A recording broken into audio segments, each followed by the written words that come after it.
today we'd like to share, actually I'm representing qa1 Women's University as well as Korean Society for Educational Technology. And actually, the deputy director asked me, whether, we have only girls in our university. Yes, sure, we have about more than 20,000 women in our university. And actually, all the girls, our students are girls, but our faculty members, more than half of our faculty members are female. So, you're more than welcome to come and visit our university. And it's, because our university is like 121 years old. We have a very good history, and it's very well known. And, we always say it's the world largest women's university in the world, and so we are very proud of it. Anyway, so I'm representing qa1 Women's University and also representing Korean Society for Educational Technology, and we have about 1,300 members in our society, and our members are very active, and many of us are very much involved in e-learning. So today our subject is called the EQA model. E stands for, could be anything, electronics or extended or expanded. But, when we had lunch today, Dr. Bob or somebody, he told me that E stands for enough. So he said, he told me to shut up my mouth. Well, I think, I could really share his pain or his concerns. But I think that, in Thailand, you have talked about this e-learning for about 10 years, past 10 years, and still you're having some problems of, people are rejecting it, and people are not really satisfied with this contents and whatever they are, offered. So, there are a lot of problems in Thailand, I guess. Well, same as Korea. So we are sharing the same problem. So don't worry about it. This workshop is very informal. So whenever you want to ask me any question, you can just ask me and just raise up your hand and ask me. So just feel free and just share whatever your concern, and we can share our experience, and we can be a partner of solving our problems together. But anyway, actually I'm just going to, my session is to really orient this whole workshop. So I'm just going to introduce the EQA model, which is e-learning quality assurance model. And as you see, this model is the point of contact between providers and learners. So, we are really concerning about the providers as well as learners, so that we like to really satisfy both, sectors in the field of e-learning. So it's more of a systemic, model that we like to really share with you. So, okay, my name is Myung-hee. Actually, I have a nickname. So Myung-hee is very hard for you to pronounce, right? But actually, because I studied in Indiana University.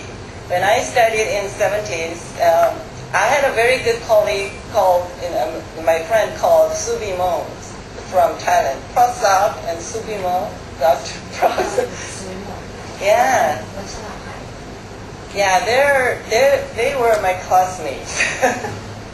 And, and they always had a hard time to pronounce my name, so I made up my nickname called Ju. Actually, I had my Korean name Juhae, and I shortened my name Ju, and everybody called me as a Korean Jew.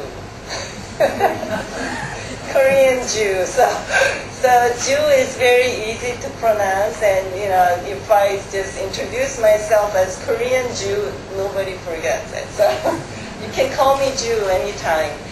Okay, so I'm representing two organizations. I'm just going to go to the next slide. Okay, just like Thailand, the Korean government was very pushing, our e-learning and our ICT, and our e-learning products were very is very well developed, and this is one of the example, one screenshot of the e-learning pattern, and this is, all this bottom line. They have this, it's more like an LMS system, which has a Q&A and the electronic board, and we have a terminology dictionaries, and also we have something like student progress that we can check, and then how many times a student would connect to the contents and all that. So all this bottom menu is representing the LMS system, learning management system of this content. And also, this menu is more of the sequencing of our content. It's all SCORM compliant, and also is very well organized, and everybody think it's a very nice. This whole story is a case-based learning, and also these screenshots, and as you look at it, all the colors and everything was just so perfect. But still, guess whether our student will love it or not. Even if we have done our best, our student has some problem of using it and be satisfied with this content. So we have done our best, and we just did all the things that we could do, but still students are rejecting our e-learning contents, and they have always some kind of complaint on this content. So Korean government was trying to solve this problem. So I don't know whether you have heard of this organization or not, the CARIS, the Korean Educational, CARIS, Research and Information Service. And that's, that organization was trying to solve this problem, how to really activate our e-learning, contents in our, learning environment. So we started to think about it, and they sponsored me to really think about, how to solve this problem. So I was, I know it was 2005 and 6. During 1 year, I was, doing a project with CARIS and Ministry of Education to solve this problem. So I was thinking, what could be a good e-learning? So, it was maybe this, the cultural difference between Korea and Thailand could be one. So maybe this time I'd like to ask you, what do you think is a good e-learning? Is there any, any idea? What do you think as a Thai people is a good e-learning? Or if you just get rid of E, what do you think could be a good learning?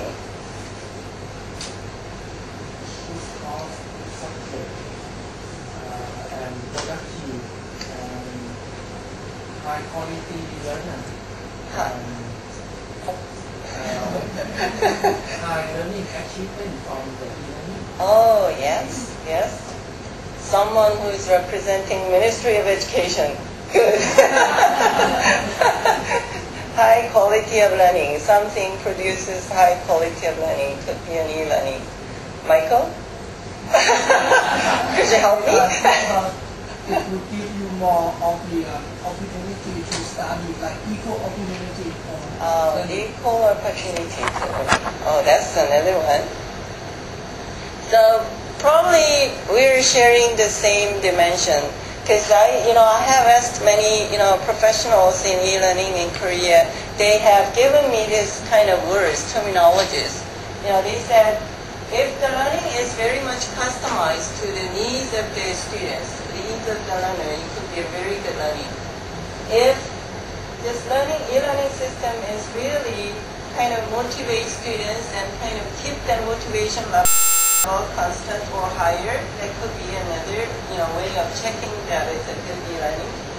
If we really engage our students in the e-learning situation, that could be another sign of a good e-learning. And if we make our students to collaborate and connect it to other people, that could be another sign. And as the Ministry of Education